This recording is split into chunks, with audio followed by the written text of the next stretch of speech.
Eriguel from province of La Union is recognized for her collective and personal privilege. Mr. Speaker, I rise on a matter of personal and collective privilege. I stand before you not only as representative of the 2nd District of La Union, but also a widow to a husband who was brutally and cowardly murdered because of politics. More than 30 years ago, I met Dr. Franny Chan Eriguel in the United States of America. We fell in love, got married, and started a family. For over a decade, our life was like any other typical Filipino family living abroad. I can say that we lived a comfortable life, and my children were well provided for. Our life then was truly quiet and blissful, but everything changed when Franny's father died. He went back to Agoo, La Union, and while being there, the people of Agoo urged him to run as their mayor. Agoo needed a leader. Agoo needed him. In 1998, Franny heeded his calling to public service and ran for mayor in his hometown, Agoo, La Union. He left his good life in the USA to be with the people of Agoo, and as his wife, I supported his career change and embraced the life of a politician. Armed with charisma, Franny was able to win the hearts of the Agooeños, and he was elected mayor. He introduced reforms that turned Agoo into one of the most competitive municipalities in the Philippines.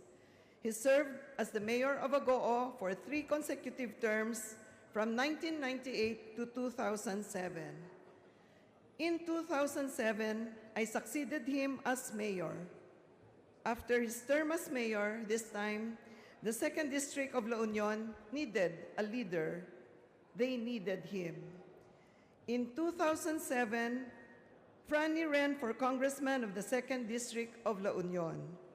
He, however, lost in the elections, but continued to serve the people as a consultant to the governor for matters relating to the 2nd District of La Union. During the 2010 elections, Franny again ran as the representative of the 2nd District of La Union. He won the elections and would again win the next elections. During his term as congressman from 2010 to 2016, he initiated various programs and projects that truly benefited the constituency. After his 2nd term, he opted to rest from taking an active role in politics. I succeeded him as the representative of the 2nd District of La Union, while our daughter, Dr. Stephanie Ann Yang Eriguel, became the mayor of Agoo, La Union. My daughter and I both won the elections with overwhelming votes against our opponents. Regardless of our overwhelming win during the elections, our political opponents will find a way to clip our wings as we serve our people. Our opponents have bombarded us with baseless cases such as election protests, quo warranto cases, and other civil cases. Our political opponents will do anything just to take us out of office and prevent us from serving the people of Agoo and the 2nd District of La Union. But on May 12, 2018, tragedy struck us. On that day, Agoo and the 2nd District of La Union lost a great leader. We lost Congressman Franny Eriguel. Barangay Capas in Agoo, La Union, was Congressman Franny's favorite barangay. It is a small barangay located in the uplands and the minimal voting population. It did not matter to Congressman Franny that the barangay had a small voting population, what mattered was that he was there for the people. Days before, our police security detail were pulled out one by one until none were left on the day of his assassination. This was despite the fact that we pleaded for the PNP to retain our security, considering that in 2016, Congressman Franny survived a failed attempt on his life. Last April 30, 2016, Congressman Franny was targeted with an improvised explosive device planted on a motorcycle which exploded as his convoy was passing along Verceles Road in Agoo, La Union. This was just a few meters from our residence, and I was scheduled to be with him in the car that day. One of our supporters died due to severe head injuries and others were critically hurt. This bombing incident remains unsolved, and the police have identified no suspects to this day. On May 12, 2018, just hours before the attack, we pleaded with Police Senior Superintendent Genaro Sapiera, the then Provincial Director of La Union Provincial Police Office, not to pull out all our security detail due to active threats on our lives. Congressman Franny personally pleaded with him, but PD Sapiera insisted that he had orders coming from Police Chief Superintendent Romulo Sapitula, the Regional Director of PNP Regional Office 1, to pull out all police security detail. The barangay captain of Capas, Agoo, La Union also wrote a letter dated May 7, 2018 to then Agoo Chief of Police, Police Chief Inspector Alfredo Padilla Jr., requesting police assistance during the meeting de avance. But the said request was not acted upon by PCI Padilla. Without our police security detail, each one of us was left vulnerable to any attack. But Congressman Franny never wavered in his resolve to be with and fight for the people. He faced every challenge fearlessly with his will to serve and help the people as his greatest source of strength. Congressman Franny went to a number of barangays that day. While he was in Barangay Fernando in Santo Tomas, La Union, I met with him and boarded one vehicle to proceed to Barangay Capas in Agoo, La Union. By 6 p.m., we reached the barangay covered court of Capas in Agoo. Congressman Franny alighted from the vehicle and sat among the candidates who were set to give their campaign speeches, while I stayed inside our car to prevent from being charged with electioneering. After several minutes, Congressman Franny came to our car and instructed me to call PD Sapiera and Governor Pacoy Ortega to tell them that there were reports of vote buying in Tubao, La Union. He then returned to his seat. Sometime before 7 p.m., Congressman Franny was introduced as the next speaker. He stood up and began his speech. A few minutes into his speech, 3 motorcycles and 2 vehicles passed the court, coming from the direction of Pongpong, Santo Tomas, heading in the direction of Aspiras Highway, Marcos Highway. I remember thinking that it was quite odd to find those kind of vehicles in the area because the people usually ride the tricycles or motorcycles. A few minutes later, these vehicles came back, except for the motorcycles, which I did not notice. They strategically parked their vehicles on each end of the covered court. Shots were fired. I immediately ducked. When the gunfire stopped, I immediately called PD Sapiera to inform him that shots were fired as I looked out the window for Franny. I thought he must have lied down and ducked from the gunshots. But as everyone was running away from the scene, I expected Franny to stand up, but he did not. I then got out of the car to check on him, and I saw a scene that I never thought I would see. I saw my husband lying on the pavement, bloodied and lifeless. They killed Franny. I was frantic and I called on our companions to carry him to the commuter van to bring him to the hospital. I did not even think that the gunman might still be around until someone approached me and told me that I was not safe there. Only then did I return to our car to bring him to the hospital. One of our companions, Patrick Manabat, was also shot and asked us to bring him to the hospital. We got him on board and left the scene. All along, I thought they were able to board Congressman Franny to the commuter van.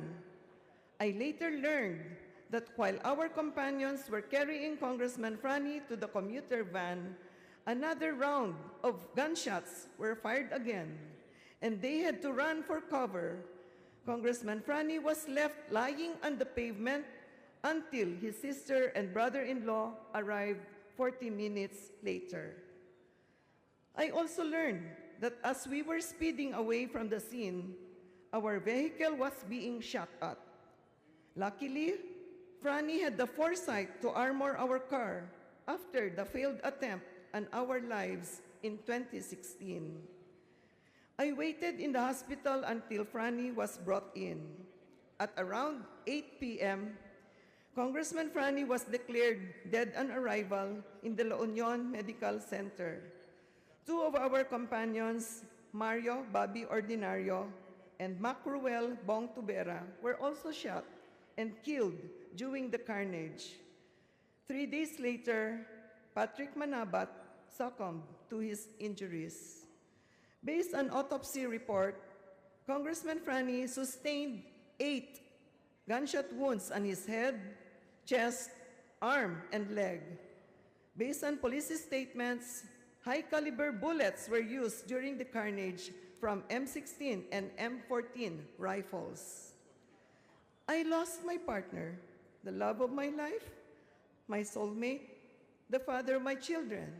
They murdered Franny. The worst and the most difficult phone conversation I ever had with my daughter, Mayor Stephanie, was to tell her that they killed her father. Franny loved his children very much. He was the best father one could ever have. And now, my 3 children are fatherless. Congressman Franny may be gone, but his legacy lives on. Last Saturday, May 26, 2018, we brought Congressman Franny to his final resting place. As we interred him, his body may have been laid to rest, but not his spirit, for it will remain with us, helping us continue his legacy through genuine service. Congressman Franny wanted nothing more but for peace to reign over La Union, especially in the 2nd District. He dedicated his whole life to the people of La Union. To his very last breath, he was with the people. He was there for the people. Sowing fear upon the people through intimidation and violence should never be permitted, but rather, the people should be allowed to vote freely and based on personal preference.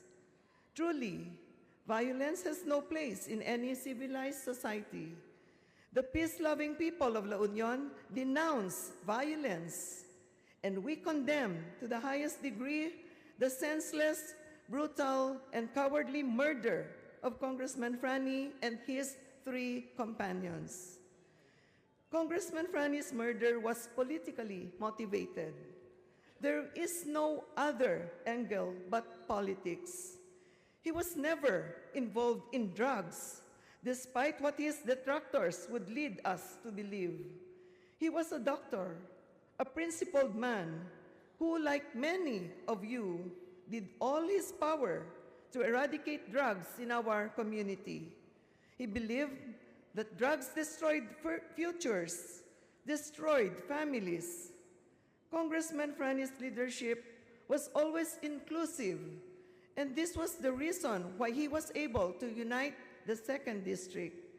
He dearly addresses everyone as his gagayem ken kakabsat, as friends, brothers, and sisters every time he speaks before the people of La Union. The mastermind of this murder must have thought that taking Congressman Franny down would mean dismantling the union of the leaders. But Congressman Franny has already done more than unite our leaders. He has long created a legacy that is written in history. Together with our leaders, we will continue his legacy, continue to serve wholeheartedly. Congressman Franny will always be the strength that will bind us together towards a peaceful and progressive 2nd District of La Union. I now hold the reins of leadership in the 2nd District of La Union.